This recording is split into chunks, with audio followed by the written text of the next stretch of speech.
第八首今日嘅第8首作品，基石樂隊為我哋帶嚟一首同聖堂有關嘅一首作品《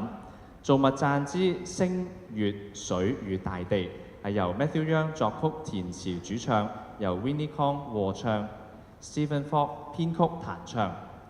基石樂隊隸屬於灣仔聖母聖衣堂，而聖堂呢就喺星街，前面就係月街。聖堂內部咧有活水啦，同新天新地為主題，所以呢一首歌咧就地取材，用咗星、月、水同大地作為主題。而方濟自己咧亦都願意喺聖堂裏邊迎接死亡。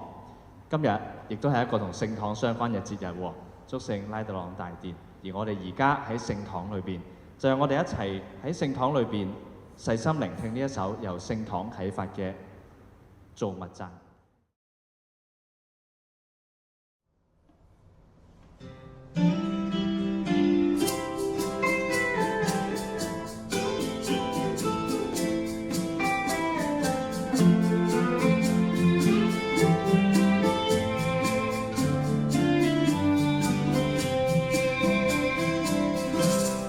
就像雨水謙卑落下，水姊妹輕輕走過潔淨心田，大地母親花草果實景仰活眾生靈，恰當讚美，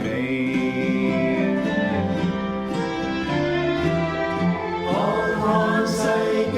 的一切，創世化工的美麗，讚美尊榮全屬上主，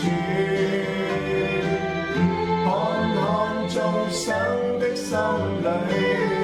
滿載平安不顧慮，讚美感謝侍奉你。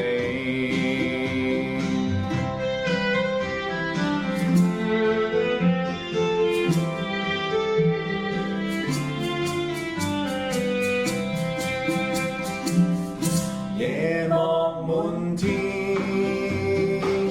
星星姊妹，如珍珠透光，多寶貴美麗。月亮姊妹，亮白似霜，竟可越缺越圓，主堪當讚美。看世間的一切，創世化工的美麗，讚美尊榮全屬上主，看眾生的心裡，滿載平安不顧慮，讚美感謝侍奉你。讚美感謝，並以謙卑侍奉你。